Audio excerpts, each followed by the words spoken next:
tivermos tempo de concluir hoje, concluiremos numa posterior oportunidade. Mas o objetivo deve ser atingido.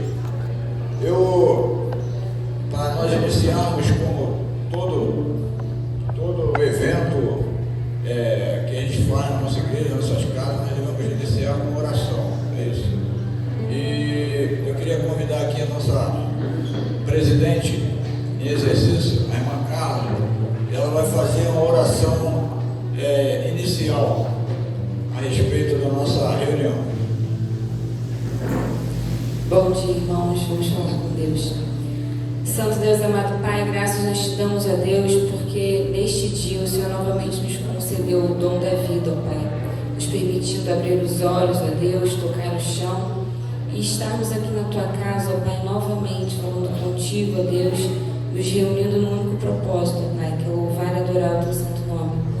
Neste momento, ó Deus, quando iremos nos preparar para esse debate bíblico, ó Pai, nós pedimos, ó Deus, a Sua direção, a Sua sabedoria, para que nós possamos debater diante da palavra, ó Deus, de acordo com a Tua vontade, de acordo com o Teu entendimento.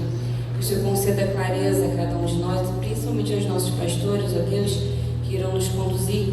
Tenho certeza que o Senhor já os capacitou, ó Deus, o Senhor já concedeu a eles, ó Pai, o dom necessário para nos guiar.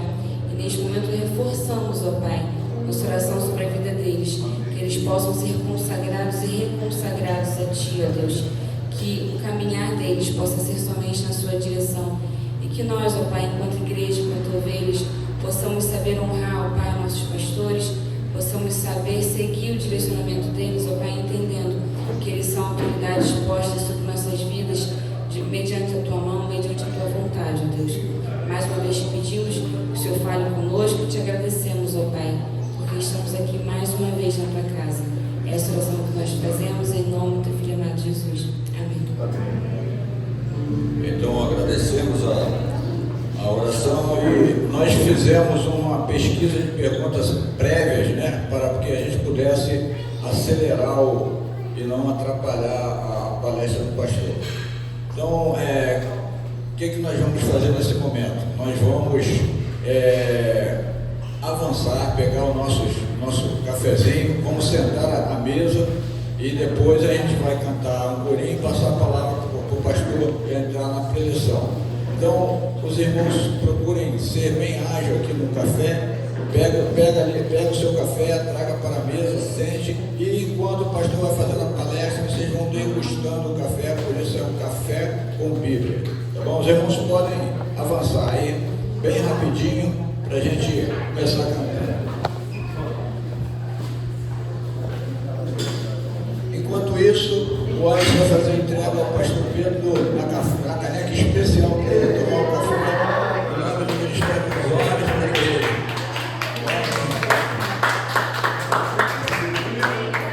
Faltou a foto.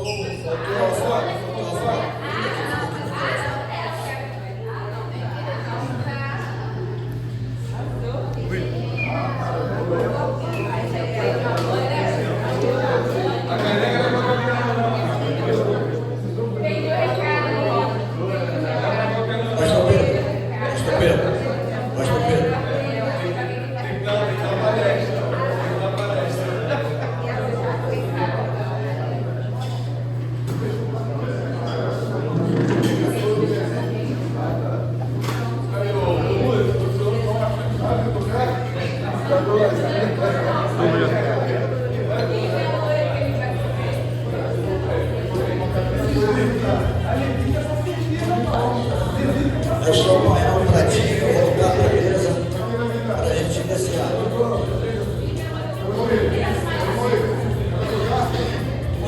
Acaba de pegar o seu, pode pegar, para que a gente vai acompanhar o cafezinho, acompanhar o seu pratinho e sair de fininho e sentar na mesa para que a gente possa iniciar.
Vai ficar aí?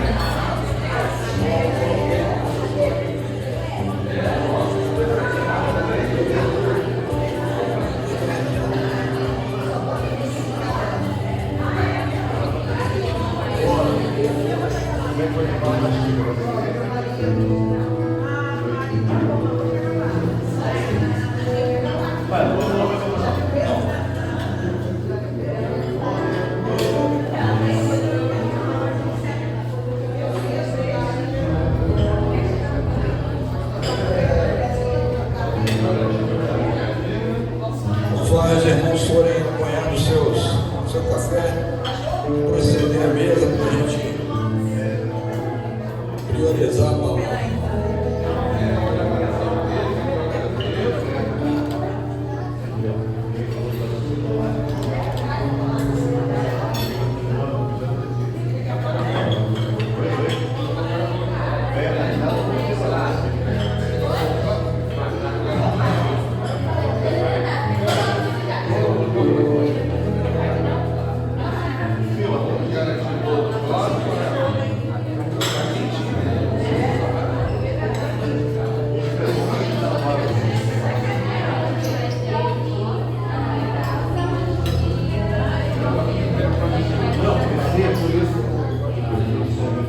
Convido os irmãos a chamarem o seu pratinho para a gente sentando, tomando nossos lugares, para a gente priorizar a palestra do pastor.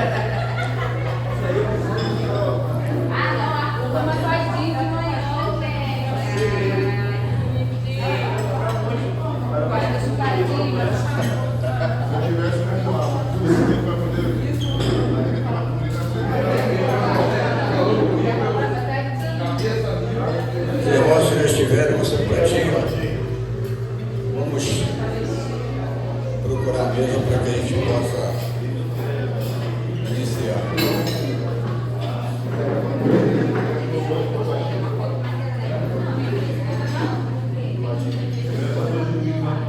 Ô, Marcos, e depois desse...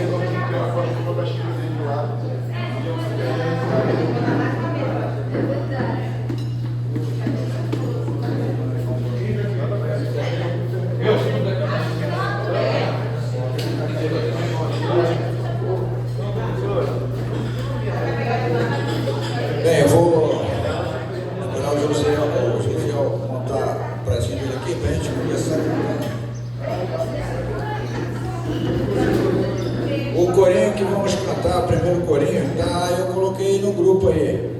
A alegria está no coração de quem já conhece a Jesus. Eu coloquei no grupo dos homens aí. Quem de repente não sabe a letra, é só dá uma olhadinha. Tá bom, mas você foi mensageiro, não sabe esse corinho? Tá certo. Queria chamar depois a nossa irmã Denise aqui. Irmã Denise, para ela, nossa ministra de música aqui.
Bom dia, amados irmãos. Quem é que está alegre aí? Feliz aí, Jesus. Ô, glória! Coisa boa. Depois de uma noite tão abençoada. Na Quando nós vamos presença do Senhor. cantando, os irmãos podem terminar de pegar o seu cafezinho. A alegria está no coração. Então vamos expressar toda a nossa alegria nessa manhã? Ainda tocando nessa som. A alegria está no coração de quem já conhece a Jesus. A verdadeira paz só tem aquele que já conhece a Jesus. O sentimento mais precioso que vem do nosso Senhor é o amor que só tem quem já conhece a Jesus. Você conhece a Jesus? Canta! A alegria está no coração de quem já conhece a Jesus. A verdadeira paz só tem aquele que já conhece a Jesus. O sentimento mais precioso que vem do nosso Senhor é o amor que só tem quem já conhece a Jesus. Aleluia, amém. Aleluia, aleluia, aleluia, aleluia. O sentimento mais precioso que vem do nosso Senhor é o amor que só tem quem já conhece a Jesus. Aleluia, amém. Aquele que tem os meus mandamentos, os mandamentos do Senhor guardados no seu coração. Esse é que ama Jesus. Se você ama Jesus, você deve ter prazer em guardar os mandamentos do Senhor no seu coração, para que você não possa pecar contra Ele. Olha que coisa séria, que coisa importante. Ama Jesus? Guarde os mandamentos do Senhor. Aquele que tem os meus mandamentos e os guarda, esse é o que me ama. Aquele que tem os meus mandamentos e os guarda, esse é o que me ama. E aquele que me ama, e aquele que me ama será amado por meu Pai. E eu também o amarei e me manifestarei a Ele. Aquele que tem os meus mandamentos e os guarda, esse é o que me ama. Esse é o que me ama. Aquele que tem os meus mandamentos e os guarda, esse é o que me ama. Esse é o que me ama. Esse é o que me ama. Obrigado, irmãos. Glória a Deus por esse momento. E nesse instante nós vamos passar a palavra ao nosso preletor, o senhor pastor Pedro. A Igreja de Cristo, desde a sua fundação até os nossos dias. E os irmãos agora se alimentem bem daquilo que o pastor tem para colocar para nós. Então, maravilha, vamos ler dois textos. Primeiro, Mateus 16, 18. Depois, Atos 9, 31. Mateus 16, 18 diz: Pedro, e Simão Pedro respondendo disse: tu és o Cristo, o Filho de Deus vivo. E Jesus respondendo disse-lhe: bem-aventurado és tu, Simão Barjonas, porque não foi a carne e o sangue quem tu revelou, mas meu Pai que está nos céus. Pois também eu te digo, tu és Pedro, e sobre esta pedra edificarei a minha igreja, e as portas do inferno não prevalecerão contra ela. Assim, pois, Atos 9:31 agora.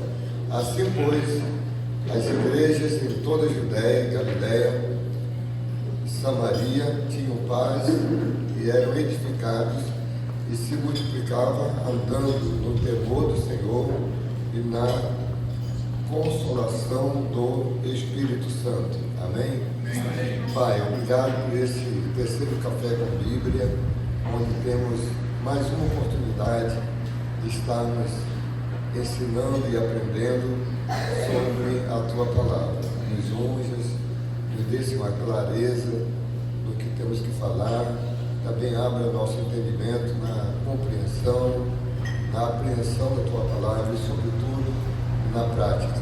Porque bem-aventurados que ouvem, os que leem, os que guardam as coisas que estão escritas na Tua Palavra nesta profecia. Em nome de Jesus. Amém. Amém. Bom, o tema de hoje é a Igreja de Cristo, desde a sua fundação até os nossos dias. E algumas perguntas chegaram até nós. Eu as tirei lá do grupo dos homens, onde o irmão William foi organizando ali as perguntas. A primeira pergunta: quando foi criada a Igreja Católica? Porque ela pega para si a primazia como sendo a igreja principal, né? Daí surgiu até a doutrina que fora da igreja não há domínio, não há salvação. E essa expressão está errada.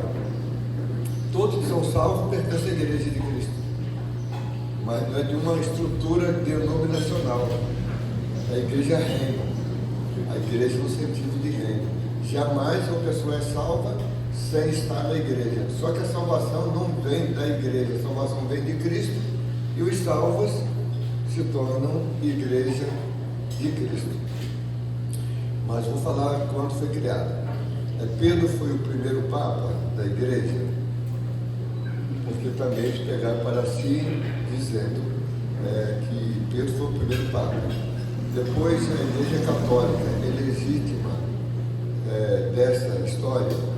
Qual a participação da Igreja Batista na política? Pastor Pedro, por que o Senhor é o pastor batista? A outra pergunta: qual é a estrutura organizacional da denominação batista?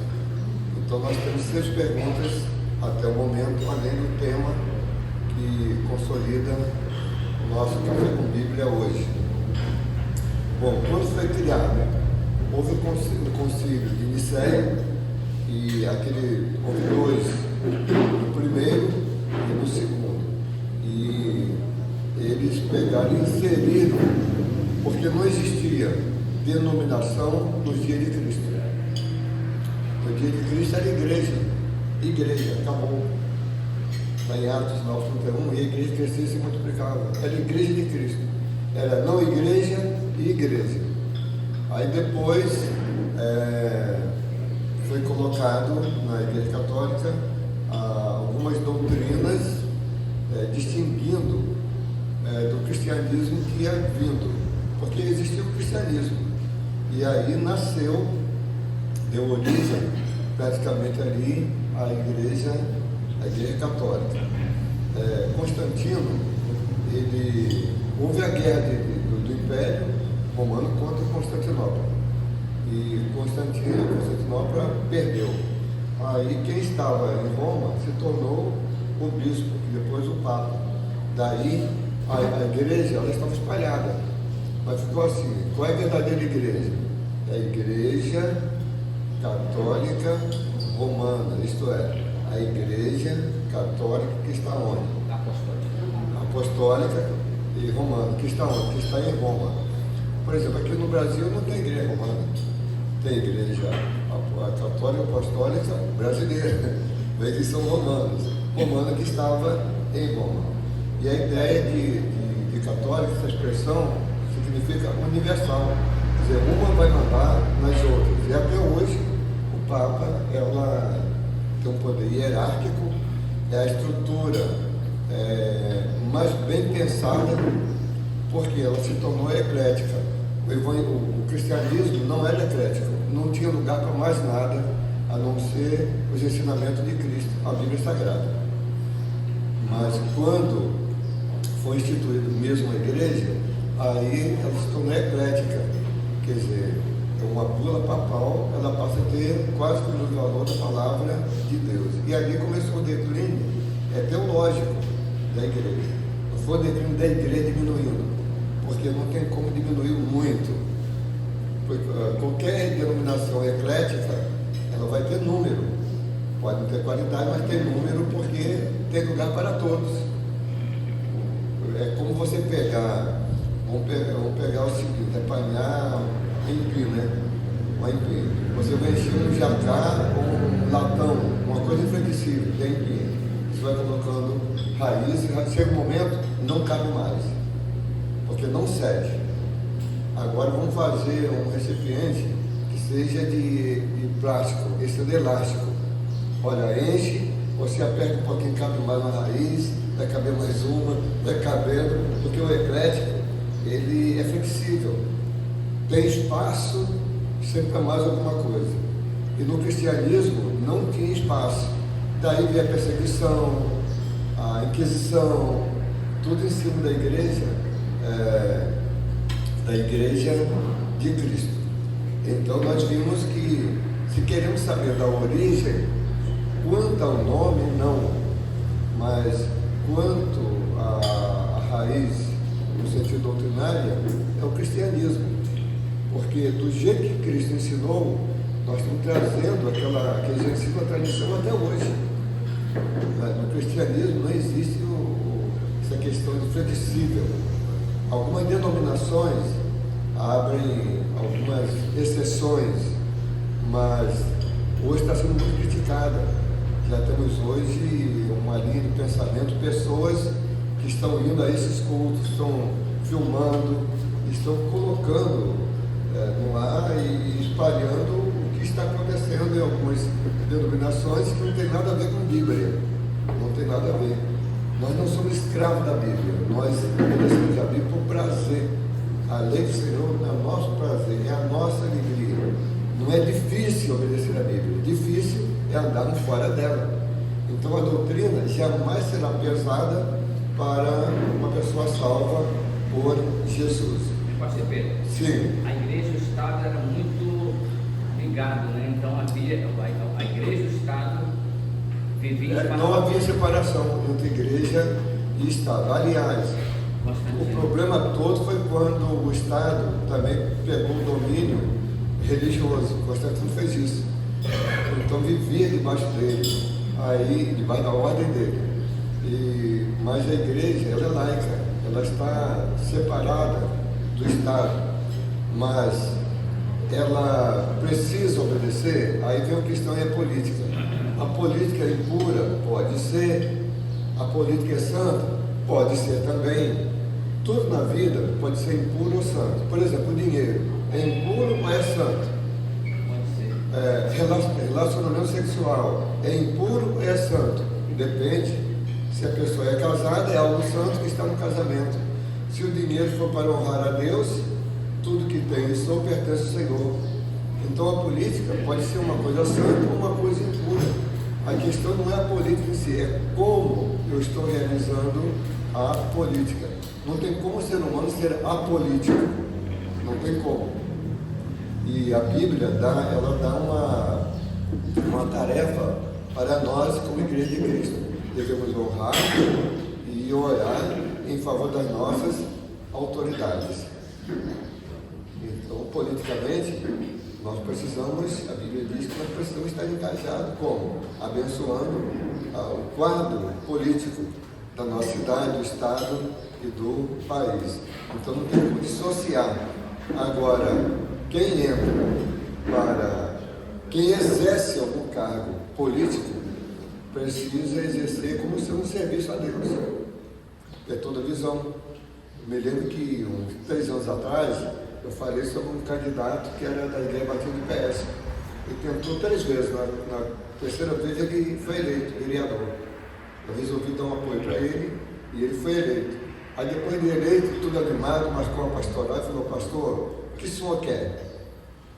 Aí eu falei: eu tenho alguns pedidos a você. Pode fazer, pastor. Eu falei: primeiro que você continue sendo um cristão, luz nas trevas, lá na Câmara. Depois, que você seja um vereador assíduo aos trabalhos, às reuniões.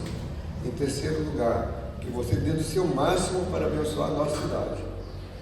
Parei ali. Ele falou: mas e para o senhor e para a igreja? Eu falei: você fazendo isso, você estará me abençoando e abençoando a igreja. Mas pastor, tem gente aí que pede um ônibus para a igreja, pede emprego.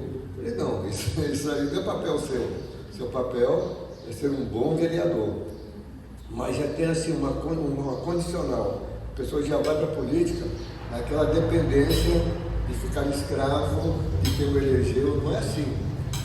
Quem foi eleito, ele não tem nenhuma obrigação a dar a ninguém. Ele tem o dever de cumprir o seu papel para abençoar vidas e honrar Deus ali. Então eu não vejo a igreja como uma coisa apolítica. Nós somos políticos, mas no sentido da seriedade, no sentido da honestidade, no sentido de estarmos regando as autoridades com oração. Bom, e aquele que eu gosto, eu não gosto. Nem sempre o que a gente gosta ou não gosta, às vezes não gosta porque é bom, gosta porque tem um compromisso. E às vezes não gosta porque é ruim, não gosta porque é de outro partido. Já é um ato pecaminoso. Todos nós temos sentimentos, sabemos quem a gente gostaria que fosse eleito ou não. Mas se for eleito aqui que a gente não gostaria, nós temos agora um dever. Qual é? Estamos em oração, abençoando essa vida. Porque são autoridades instituídas por Deus. E às vezes serve de chicote para a igreja. A tua vara e o teu cajado me consolam. E às vezes a vara pode vir da política. Por exemplo, a Covid, ela trouxe uma certa purificação para a igreja de Cristo. A ganância desapareceu. Não sei por quantos anos, mas os crentes se tornaram mais liberais após a Covid. E hoje também o quadro político que nós estamos vivenciando está sendo um chicote mundial. Está sendo um chicote para a igreja. Nós já sabemos o seguinte: precisamos de santidade, precisamos trabalhar mais para Cristo, precisamos olhar para o nosso próximo. A gente tem que entender o seguinte: de uma hora para outra pode dar uma revirada aí, e se houver revirada, acabou. Em muitos países aconteceu isso. Então nós estamos repensando.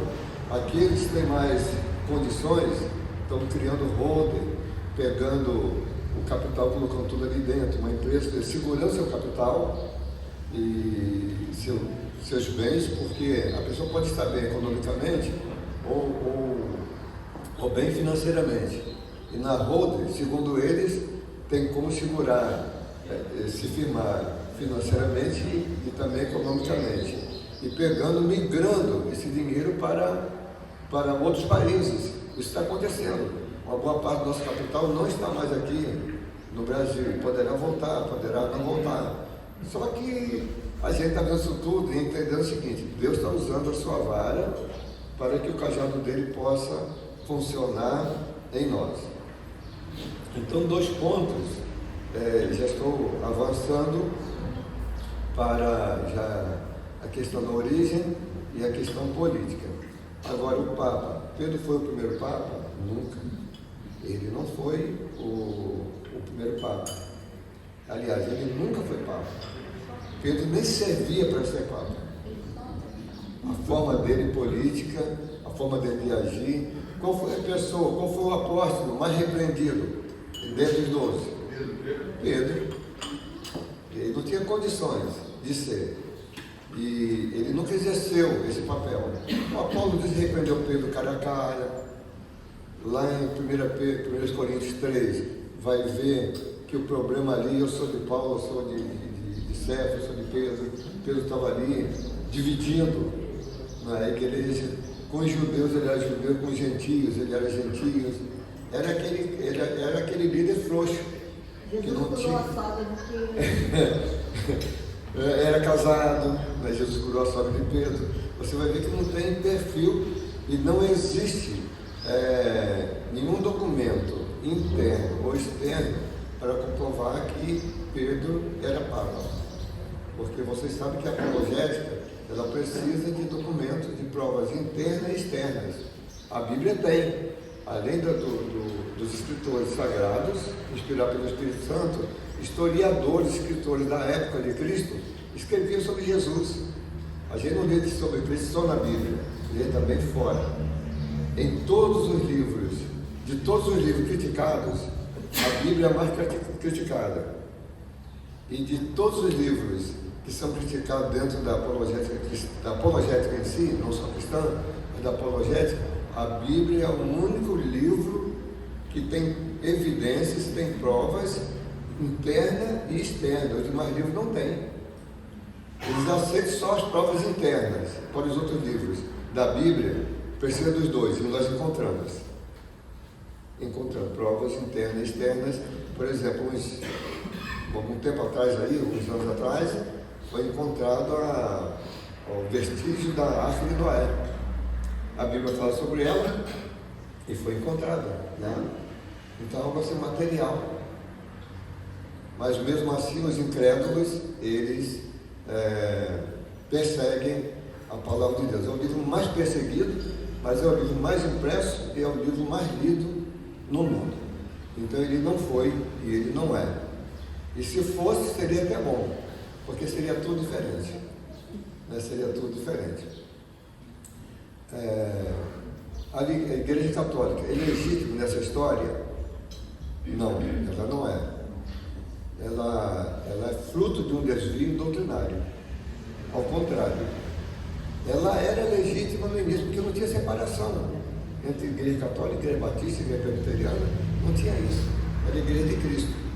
Mas ela fez um desvio. A gente, se houver tempo, porque eu preciso falar sobre a origem da igreja, vamos falar sobre isso, esse desvio. Qual a participação da Igreja Batista com a política? Bom, isso já foi, né? Pastor Pedro, por que o senhor é um crente batista? Primeiro, porque eu me converti na Igreja Batista. Foi lá que eu ouvi o Evangelho e lá que eu me converti. Segundo, por convicção.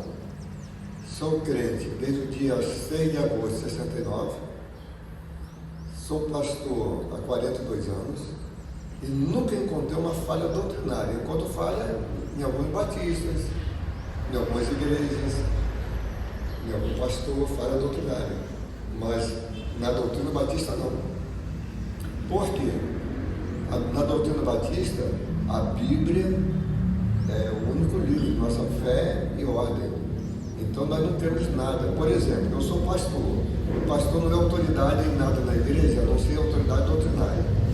Administrativamente eu dou uma proposta, a igreja pode considerar ou não, mas na Assembleia ela que decide. E eu tenho que aceitar, porque ela está sobre mim, acima de mim, administrativamente. A decisão é da igreja em Assembleia, que nós somos uma igreja congregacional e democrática, e é bíblico.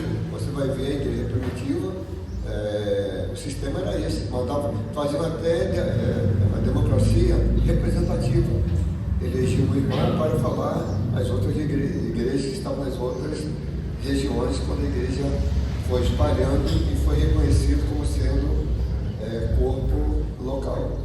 Então eu não vejo falha, eu não tenho um ponto na doutrina batista que eu pudesse dizer assim, isso eu rejeito. Aí encontrei dois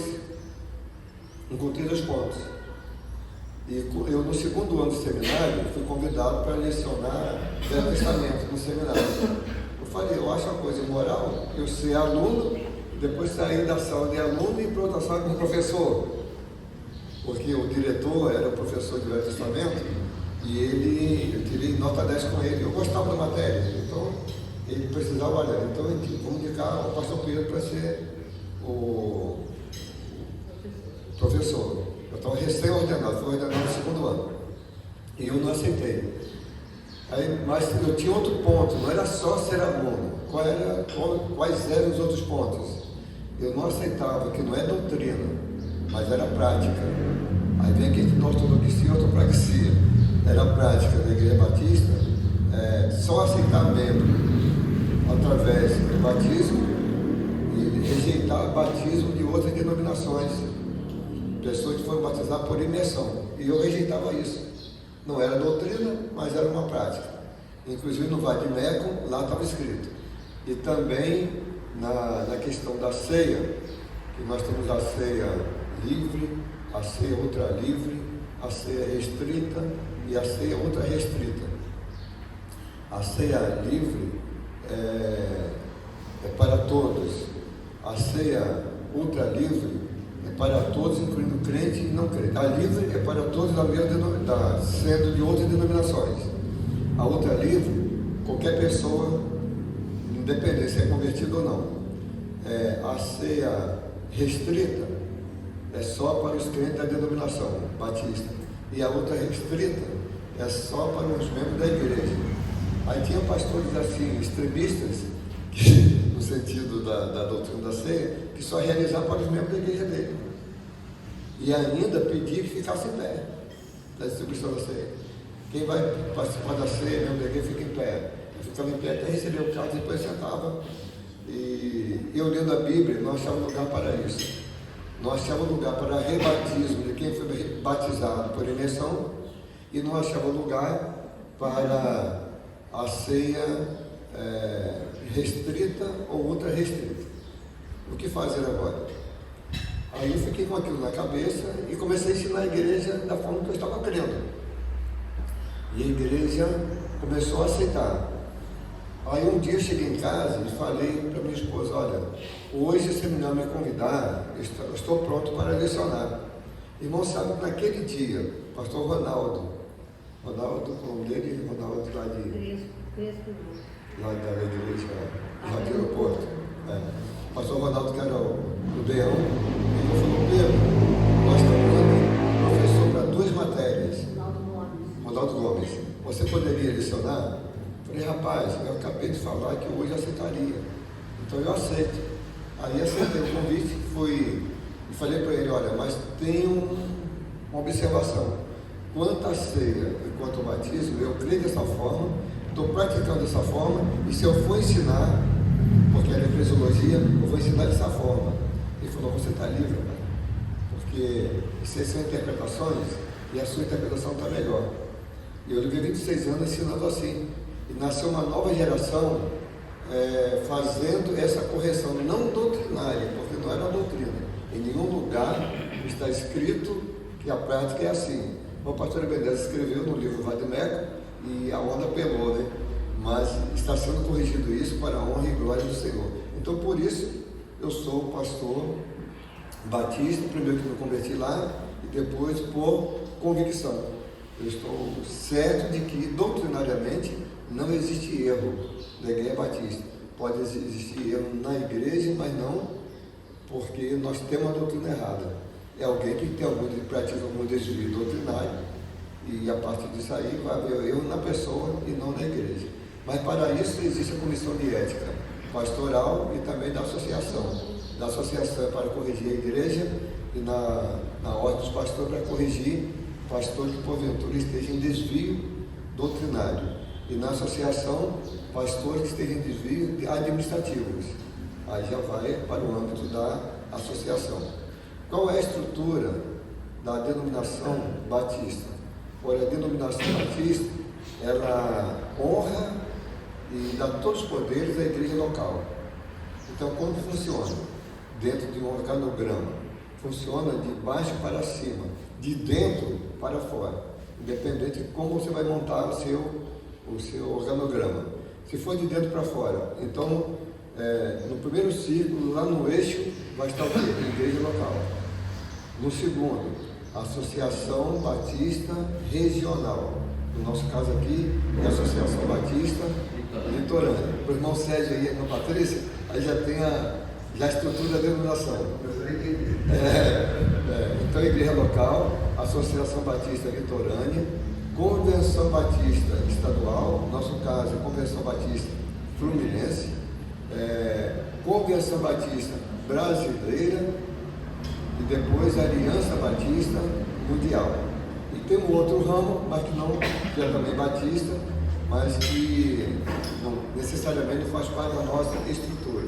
Então começa como igreja, associação, convenção estadual, Convenção Batista Brasileira e Aliança Batista Mundial. E aonde está a força? Aonde está o poder? A Convenção Brasileira manda nas convenções estaduais, aliás, a Aliança Batista Mundial manda nas convenções nacionais? Não. A Convenção Batista Brasileira manda nas convenções estaduais? Não. A Convenção Estadual manda nas associações? Não. As associações mandam na igreja? Não. Então quem que manda? É a igreja. A igreja é que elege e envia representantes para a Associação Batista Regional, para a Convenção Batista Estadual, para a Convenção Batista Brasileira e para a Aliança Batista Mundial. Lá estão as igrejas. O que acontecer em uma dessas dimensões vai acontecer através das igrejas locais, através dos seus representantes.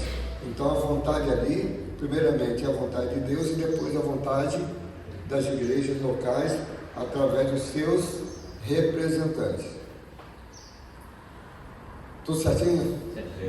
Aí passamos agora às perguntas. Né? Vamos agora à questão da igreja. A igreja nasceu, a igreja de Cristo, porque é a origem da igreja. A igreja nasceu e foi implantada por Cristo, ainda em seu estado embrionário. Isto é, quando não existia nada, nenhuma estrutura, existia estrutura religiosa, mas as estruturas religiosas só buscavam uma coisa, a verdade. Aí o que acontece? Para encontrar a verdade, porque eles procuravam através da filosofia. Aí para encontrar a verdade, eles criaram a teosofia, que era a teologia aliado à filosofia. Inclusive, no curso de mestrado, nós até implantamos isso. Deus me deu a graça de ser coordenador durante 6 anos. Aí o pastor Paulo Arthur tem doutorado em psicologia e formado em filosofia. Aí ele dava filosofia aplicada à teologia. Tem tudo a ver. Mas eles criaram a teosofia. Aí ficava nem filosofia direito, nem teologia. A filosofia faz o que, irmãos? Filosofia tem resposta? Não. Filosofia só tem pergunta.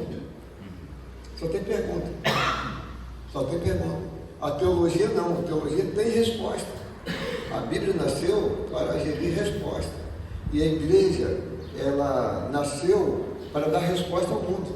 Pastor, a igreja embrionariamente ela veio do Velho Testamento das sinagogas. Aí o que acontece? Tanto Jesus como os outros também aproveitaram a própria sinagoga para... Seria bom o microfone, porque nesse momento que vai falar, sai também na gravação. O pastor já falou, a igreja nasceu embrionariamente lá. Bom, na sinagoga, lá no Velho Testamento, o Supremo Tribunal de hoje, que era os príncipes daquele tempo, quando eles se reuniam fora da porta, na cidade, na porta da cidade. Jó, por exemplo, ele era um desses julgadores, desses príncipes que julgavam. Jó 31, verso 1. E havia corrupção, olha só, havia corrupção. Às vezes a corrupção de tirar direito, tirar proveito no sexo oposto. Aí Jó falou assim, eu fiz um pacto com meus olhos, porventura vou fixar-vos uma virgem, isto é, ele não julgava em cima de um acordo para tirar proveito, mas ele julgava retamente. Então essa reunião fora da cidade tinha o nome de Carral, e Carral veio para a eclesia, porque Carral era fora da cidade, um chamado para fora, no Velho Testamento, um chamado para fora. E a igreja veio eclesia, chamado para fora, não é chamado para dentro. Me lembro que no último Café com Bíblia, nós falamos um pouquinho no finalzinho sobre a questão da eclesia e do carral. Então, podemos admitir que sim, o princípio do batismo, Moisés lavava as mãos, era o batismo, né? Lavava a mão na pia, não tinha torneira. Então, tinha que mergulhar as mãos. E a expressão que veio para o grego, veio também a raiz de lá, né? O mergulhar, o sepultar, daí vem a expressão batismo. Então, a igreja, podemos ver, Paulo disse que lá era a sombra. A gente pode ver a sombra lá no Velho Testamento, porque o Velho Testamento ele é Bíblia Sagrada. Agora, a exegese e a aplicação é que precisa analisar, não é? O que é lido, o que você lê, o que você entende. Jesus perguntou ao doutor da lei: vocês estão lendo, mas o que vocês estão lendo e como estão entendendo? Por que ler, entender e aplicar? Porque quando eu leio e entendo, eu preciso da exegese. Quando eu vou aplicar, aí eu uso a hermenêutica. Precisa haver uma ligação, uma fidelidade entre a exegese e a hermenêutica. Mas existe hoje uma linha corrente que é a raiz da raiz. Também falei para vocês um pouquinho sobre isso. Por exemplo, quem plantou o morango, pé de morango, sabe disso. O morango, ele nasce, quando ele encosta na terra, ele nasce raiz de novo. Dá mais um avanço, ele nasce raiz. Você pode chegar e cortar o meio, que o que está para trás continua dando morango, para frente também. Aí você vai procurar a raiz daquele pé de morango, está lá atrás, mas ele vai dando raízes. Quer dizer, é perigoso quando alguém começa a fazer hermenêutica em cima da raiz. O que seria isso hoje? Bom, um bom teólogo, ele escreve um manual, ele escreve uma obra teológica. Aí a pessoa esquece de ir na raiz, que é a Bíblia, e vai ver na raiz da raiz. Só que na raiz da raiz já tem alguma coisa que é desvio. Então sempre precisa ir na raiz que a Bíblia diz. Só existe uma verdade, que é a Bíblia. Então, enquanto estivermos inteiramente com a Bíblia, nós temos a verdade. No momento que nos desviarmos um pouco, não dá mais. Então a igreja nasce agora em seu estado embrionário. Isto é, a igreja foi gerida. Irmãos, onde está o embrião? 5 minutos. Onde está o embrião? O embrião está lá no ventre. E Deus, ele fez a gestação da igreja. Lá no Velho Testamento, da semente da mulher, nascerá um que esmagará a cabeça da serpente. E quem esmagar? Jesus. Representando o quê? A igreja. Quando que ele fez isso? Lá na cruz. E quando Cristo morreu na cruz, a igreja estava implantada ou não? Estava implantada. Mateus 16, 18. Sobre esta pedra edificarei a minha igreja. Mas a igreja, quando nasceu, não era uma igreja totalmente formada. Uma criança, quando nasce, lá no ventre, é nascituro, é um embrião, nascituro. Quando nasce, é um ser humano, certo? Do sexo masculino ou feminino. Quem quiser discutir outra coisa, discute, mas a Bíblia diz que Deus fez macho e fêmea. Então, masculino e feminino. Pronto, ser humano está ali. Nasceu o ser humano. Nasceu. A partir dali, a criança vai crescendo, como Jesus ia crescendo em graça e sabedoria diante de Deus e dos homens. Eu não posso cobrar de uma criança uma postura, um conhecimento e um discernimento de um adulto. Posso? A igreja, quando nasceu, ela não tinha um discernimento. Ela não era uma igreja adulta. Agora, ela veio desenvolvendo na doutrina dos apóstolos. E quando ela adquiriu a maturidade, após Atos 1, verso 8, após a descida do Espírito Santo, e chegou onde está hoje. E eu pergunto, a igreja hoje alcançou a maturidade? Depende. Nesse grupo aqui, tem igreja, tem pessoas que alcançaram a maturidade, tem outras que não. No grupo de 90 e poucas igrejas da associação, algumas estão chegando à maturidade, outras não. Não depende de tempo cronológico, depende de compreensão. Por isso está lá em Apocalipse 1, verso 3. Bem-aventurados que leem, os que ouvem e os que guardam.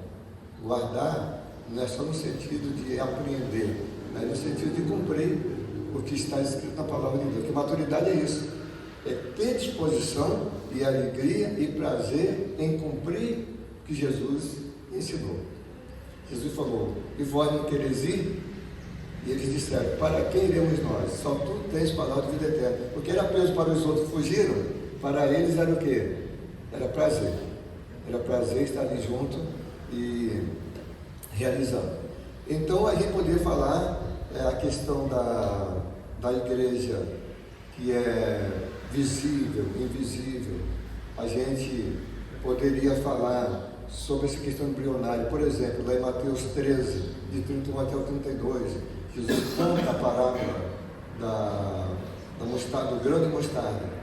Ele falou: olha, é uma das menores sementes, é um dos menores grãos, mas quando jogado na terra, germina e nasce, vai ser uma das maiores hortaliças. E as aves do céu fazem até seus ninhos e vão para a sombra. Ele está falando de quê? A igreja, no seu estado embrionário, ela era o quê? Um grãozinho pequenininho, mas foi lançado na terra, porque era o reino aqui entre nós. E ela ia germinar, já tinha nascido, né? Ela ia crescer, ia se tornar essa grande hortaliça que está aí. Mas, irmãos, perto da volta de Cristo, não sei se está pertinho ou não, irmão, vai haver uma explosão de crescimento da igreja. A igreja de Cristo hoje não cresce mais por causa do pecado nela. E pecado não são só os pecados capitais que atrapalham a igreja. Não matar, não roubar, não adulterar, não é só isso. Pecado é tudo aquilo que não representa o que Deus quer para a gente e para a igreja, não tudo. A tarefa mais difícil da igreja é você pegar e retirar o pecado do seio da igreja. Porque, segundo lá João 15, a igreja é purificada pela palavra. Ela serve para podar e para purificar. Jesus falou sobre isso. A palavra purifica. Aí o que acontece? Se você faz no sentido coletivo, aqueles que não estão enquadrados naquilo, pastor, o senhor vai pregar para esculachar a gente, então nem vou mais não. Você não pode. Aí se faz individualmente, que é o que tem funcionado melhor, aí o coletivo não toma conhecimento, o pastor é frouxo.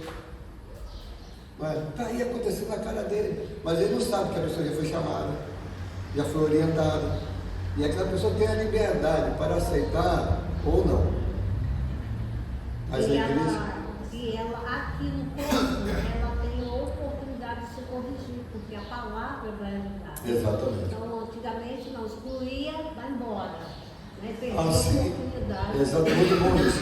A filosofia da exclusão é bíblica. Mas como que é bíblica? A exclusão do crente. Se teu irmão pecar, vai a ele. Se não te ouvir, leva outro irmão. Se não ouvir, leva a igreja. Se não ouvir a igreja, mas na cabeça de muitos tem que ser como? Se teu irmão pecar, tira da igreja. Parece uma coisa santa, mas não é. Tem pai que briga com o filho e manda embora. Depois que ensinar o filho, não mandou embora. Não, eu prefiro o seguinte: camarada bandido dentro da minha casa, eu vou ensinar ele dentro da minha casa. Mas ele precisa me ouvir. Então eu prefiro o crente rebelde dentro da igreja, até em pecado dentro da igreja, para que eu tenha a oportunidade de ensinar. Mas o ensino dedutivo, ele provoca a igreja. O ensino indutivo, ele edifica a igreja, mas não é visível. Aí se o pastor quer fazer um ministério político, ele fala para todos, para dizer, bom, ele é macho mesmo, ele falou para todos. Tem coisa que é coletiva. Quando o erro é coletivo, o ensino é coletivo. Quando o erro é individual, a repreensão e o ensino deve ser individual. Mas imagina o seguinte, aqui nessa igreja, por exemplo, dá para fazer individualmente. Então, 70 membros. Aí tem como corrigir um por um. Mas imagina que eu estava com 1.300 antes de vir para cá. Se eu fosse corrigir 10 por dia, durante um ano não dá para corrigir a todas. Imagina uma igreja com 5.000 membros.